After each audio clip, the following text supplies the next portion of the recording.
Hola, ¿qué tal a todos? Este que les habla es Rafael Armesto Driosola, encargado del restaurante Danubio.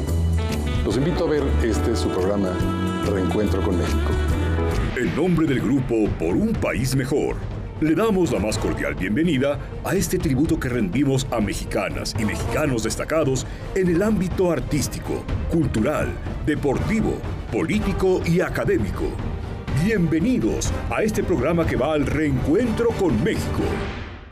Corría el año de 1936, cuando José Arangüena Zatica y Víctor Amundarain, refugiados españoles de origen vasco, fundaron el Danubio, restaurante que cumple 85 años con un homenaje por parte de la Lotería Nacional, que imprimirá un billete conmemorativo. Los chefs tomaron en traspaso el local que ocupaba la cervecería alemana Danubio, en la calle de Uruguay número 3, casi esquina con lo que entonces se conocía como San Juan de Letrán, en pleno centro de la Ciudad de México. Nos encontramos con Rafael Armesto, encargado general del tradicional restaurante Danubio. Rafa, gracias por recibirnos. Reencontrándome contigo, Juan Manuel, mucho gusto. ¿Cómo nace este espléndido restaurante? Pues en 1936, José Arangüena y Víctor Amundarain son los de la idea, y como buenos refugiados llegan a México. Ellos tradicionalmente en el País Vasco se dedicaban a la comida y pues tenían muchísima experiencia en el ámbito restaurantero. Uno de ellos antes de llegar a México, pasa por el Waldorf Astoria. Nada más. Nada más y nada menos en Nueva York. El otro ya viene directamente para acá y adquieren este local que era muy chiquito, era un tercio de lo que tenemos hoy por hoy. Y antiguamente era una cervecería de una señora alemana. Por eso se conservó el nombre de Danubio. Y pues bueno, al cabo de los años, el Danubio, esta gente intenta meter todas las recetas vascas, que es una tradición. El comer con vascos creo que es como un rito. Es como un rito muy especial en el sentido de que reúne a la familia. Los hombres son los que cocinan usualmente y son tipo bacanales, ¿no? O sea, son cantidades bestiales. Y esa misma idea la trasladan a México, se conservan inclusive, desde ese 36 se conservan muchas cosas que eran del restaurante alemán, bueno, de la cervecería alemana. La dueña de este lugar se llamaba Johanna Joetsted. Finalmente le dan su dinero, esto ya es de vascos, vamos a meter nuestros platillos vascos, pero vamos a conservar algunos tuyos. Y se conservaron la milanesa Holstein, platillos que tenía esta mujer, que al cabo de los años se fueron depurando y ya no están hoy por hoy en nuestra carta, ¿no? O sea, son muchos años, son 85 años que han pasado muchísimos platillos, ¿no? ¿Qué incluía, mi querido Rafa, el primer menú? Uy, pues eran como platos gancho para tener cada vez más gente, ¿no? Igual y no se le ganaba mucho, pero igual y podías tener en aquel entonces pues te daban un chuletón pequeño, obviamente, te podían hacer pues no langostinos, obviamente, ni nada por el estilo, pero sí había muchas recetas vascas en cantidades pequeñas que eran así como los menús, ¿no? Tradicionales. ¿Cuál era el costo más o menos de los platillos de aquel entonces? No, hombre, pues yo te podría decir, hoy por hoy de una sopa verde te podría costar 20 centavos, ¿no? 20 centavos. Por ahí tenemos las cartas y es impactante de ver eso. Eran cartas de piel.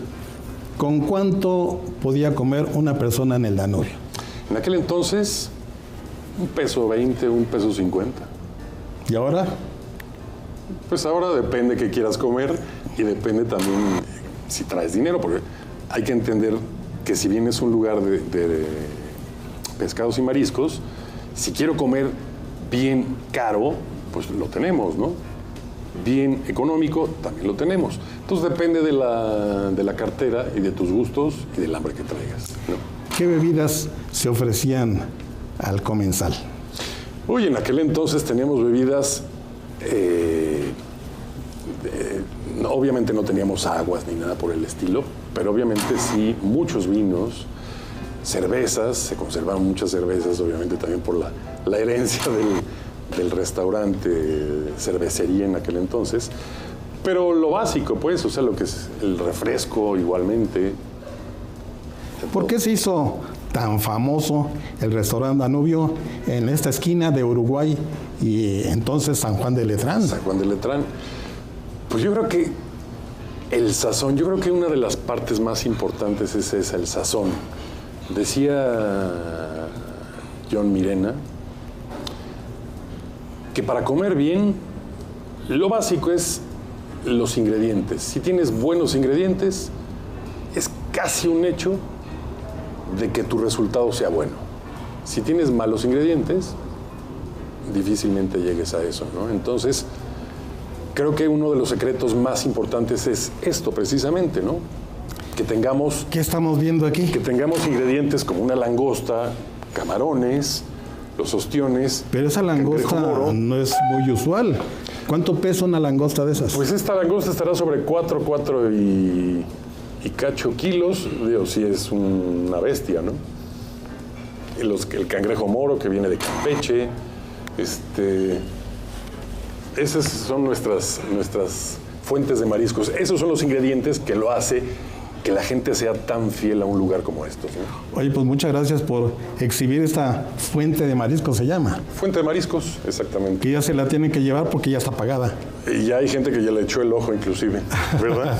Vamos en corte y regresamos. Venga, claro. Estamos con el encargado del restaurante Danubio, Rafael Armesto. En un momento regresamos al Reencuentro con México. Continuamos en este Reencuentro con México.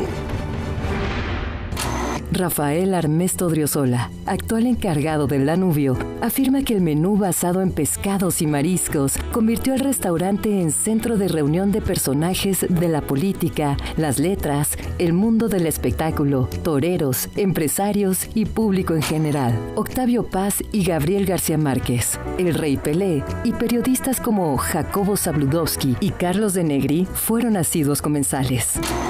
Rafael, ¿qué personajes han venido a comer aquí en el restaurante Danubio?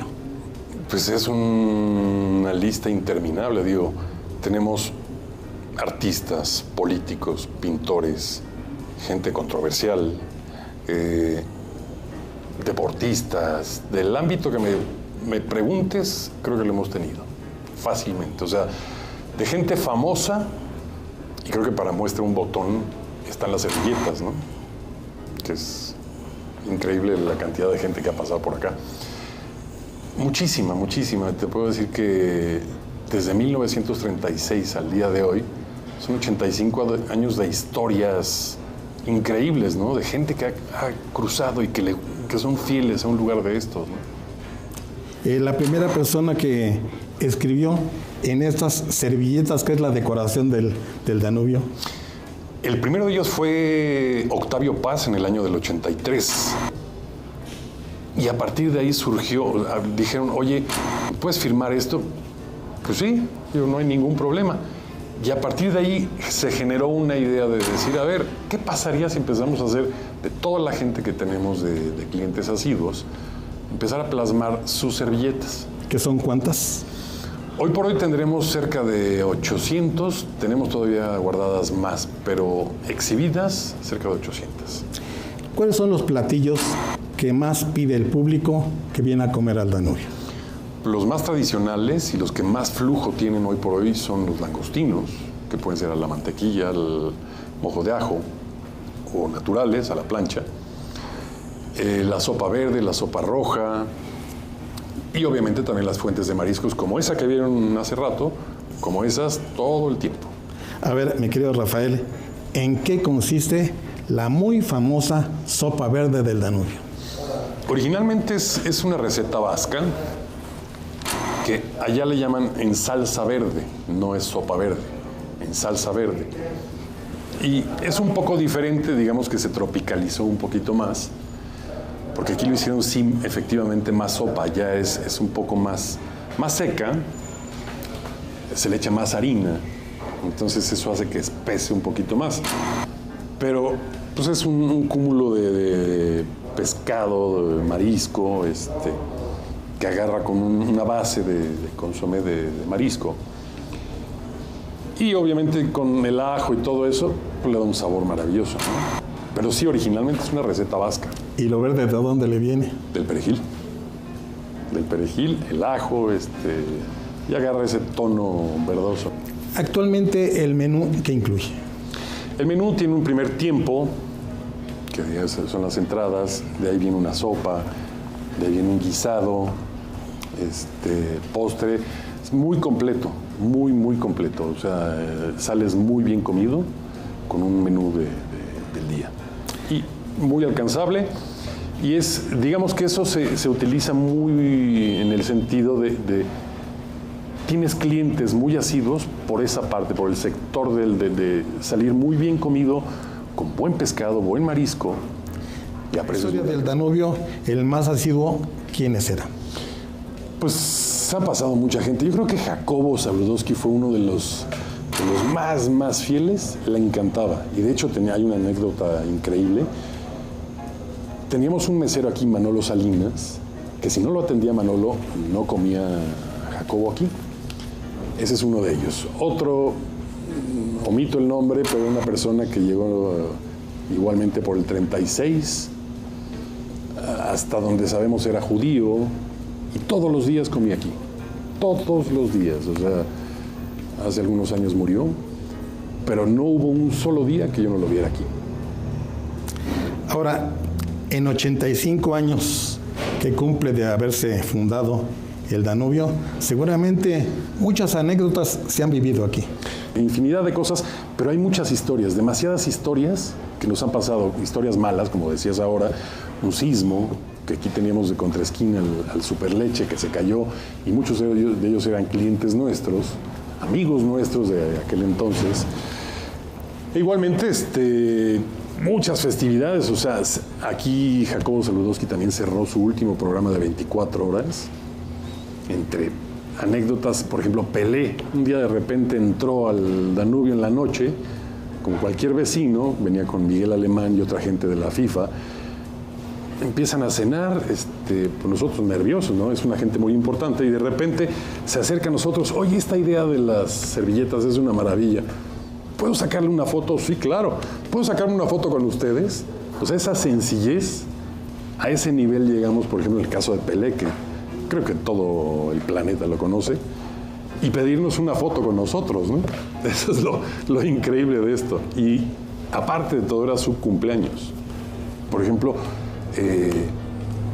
cuando estaba Fox, estaba comiendo aquí algún día, le gustaba mucho y nos contaba las anécdotas de cuando él era joven y que su papá era pelotari, entre otras cosas. Y lo conocíamos porque él era, no era su papá, él era el tío o algo así por el estilo, pero era gente que jugaba pelota vasca y sabía todas las jugadas y todo eso, entre muchas otras cosas te puedo contar. Es cierto que aquí comió Carlos de Negri poco antes de que lo asesinaran. Sí, es lo que nos cuentan.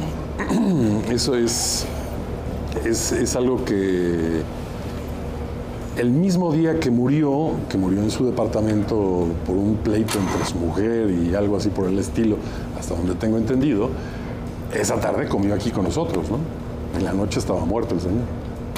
Regresando con Octavio Paz, ¿qué le gustaba comer al maestro Octavio Paz? Pues la sopa verde, fiel a morir, y obviamente los pescados y mariscos. Y el señor sí era bastante sibarita, bastante sibarita.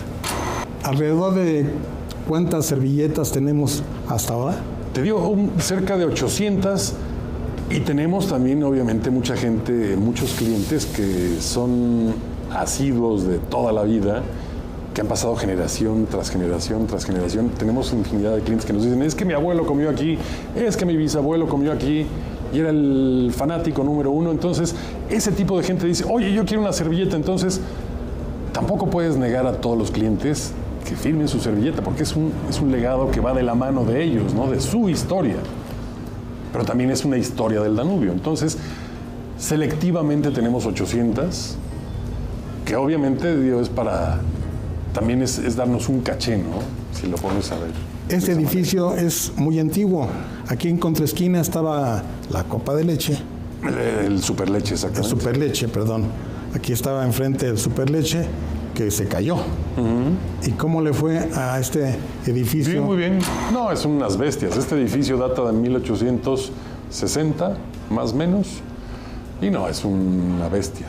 Son 5 pisos y de maravilla. De maravilla. Aguanta por lo menos unos 4 más. De plano. Vamos a otros mensajes, mi querido Rafa. Venga, por supuesto que Estamos con Rafael Armesto. Es encargado general de este tradicional restaurante Danubio.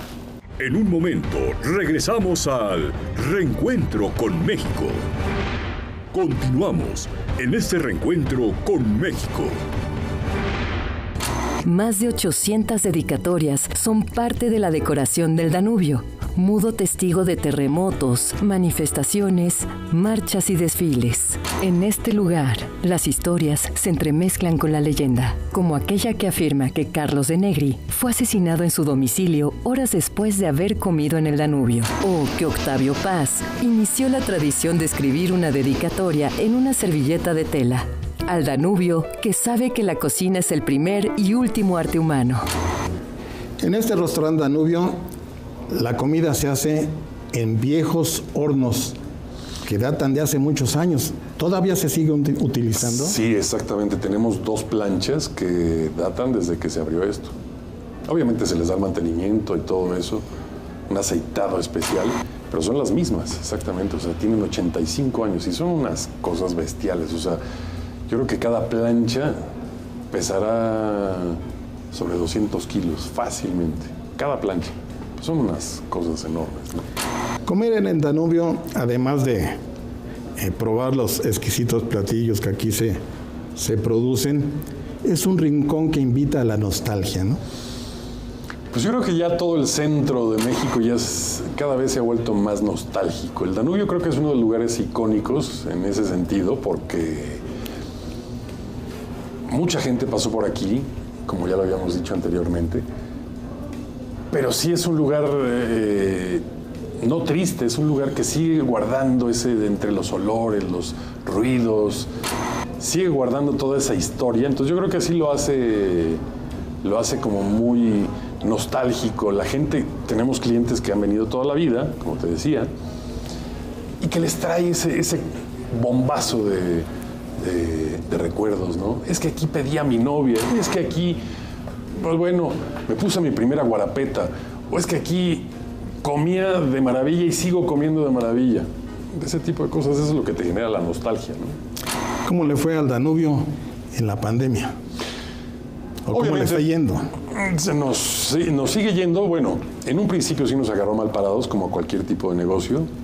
Los primeros 3, 4 meses sí implicaba una infraestructura a la que no estábamos acostumbrados, ¿no? Obviamente, la cuestión del servicio a domicilio, el controlar todo, la circulación.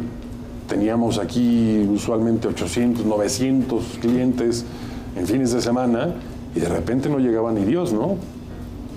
Entonces, el acostumbrarnos a eso sí nos costó un poco de trabajo. Tuvimos que reducir la carta de 110 platillos que teníamos, hoy tendremos 60, que son los más selectos, y obviamente se bajó el nivel de eso. Esa es también una de las repercusiones de la pandemia, porque obviamente tenías que tener una serie de platillos que fueran más fácil trasladarlos, de menos elaboración en el sentido de que fueran más perecederos, que aguantaran más, ¿no? A consecuencia de la pandemia, ¿cómo están los números del Danubio? Bien, ya cada vez mucho mejor. En un principio sí lo vimos algo difícil, obviamente, porque sí, por el flujo de gente, ¿no? Pero ya mucho mejor. Digo, nos falta, obviamente, nos falta llegar a esos niveles, lo extrañamos, como no tienen ustedes idea, de tener gente y colas y colas. Hoy ya las tenemos. Afortunadamente, hoy ya tenemos colas, mucha gente, ya la escalada creo que ha sido buenísima. Buenísima. ¿No hay peligro de que cierre el Danubio? No. No, tendría que pasar, no, regresar la peste bubónica o algo así por el estilo. No. Este es un negocio familiar que da para muchos años más, yo creo. ¿Qué sigue para el Danubio? ¿Qué sigue para el Danubio? Pues seguir, primero que nada, conservando a todos nuestros clientes, buscando clientes nuevos igualmente, el seguirlos consintiendo con el sabor, el sazón que se tiene, y el conquistar nuevos clientes. Hay mucha gente que tampoco no nos conoce, ¿no? Generaciones de jóvenes, muchos no saben, no tienen ni idea qué es el Danubio, pero el día que vienen se enamoran. Y se enteran que su abuelo venía aquí y que su papá vino aquí. Entonces, eso es lo que nos ayuda en mucha parte, pues, ¿no? O sea, el tenerlos, yo me encargo de que comas bien, de que te acuerdes de que este lugar existe y que tiene una historia enorme, y te garantizo que vas a comer de maravilla. ¿Cuáles son los datos históricos curiosos de estas paredes que encierra el Danubio? No, hombre, aquí yo me acuerdo de hace muchísimos años, en las noches tú cerrabas, que dices, estas paredes son como esponjas, en el sentido de que hay tanto ruido. O sea, en un día pico, que todo ese ruido se queda en las paredes. En la noche, cuando cierras esto, ya no hay nada de ruido ni en la calle, ni en ningún lado. Empiezas a oír los platos cómo se mueven, todo se empieza a mover. No es que esté embrujado esto, pero en muy buena parte, todos esos sonidos siguen, se conservan. Es una maravilla, es increíble, es una experiencia increíble. ¿Estás hablando en serio? Sí, por supuesto. Sí, se oyen, no pisadas, pero se oyen platos que se están moviendo, vasos, Entonces es un lugar hay tanta energía, yo creo, aquí, que es increíble, ¿no? ¿Se cargan los muros de energía? Sí, totalmente. Estos tienen sus frecuencias y se pegan, ¿no? Rafael, pues muchas gracias. No, a ustedes. Muchas gracias. Juan Manuel, a ustedes, y espero que les haya gustado. Y los invitamos a todos y cada uno a que vengan, si no conocen el Danubio, o si alguna vez sus parientes lo conocieron, pues regresen. Quítense ese gusanito, ¿no? Este es un programa de don Víctor González Torres para destacar estos lugares que son un tesoro en nuestro México. Pues bienvenidos sean ustedes. Muchas gracias. Muchas gracias. Esto ha sido Reencuentro con México. Yo soy Juan Manuel Rentería. Hasta la próxima.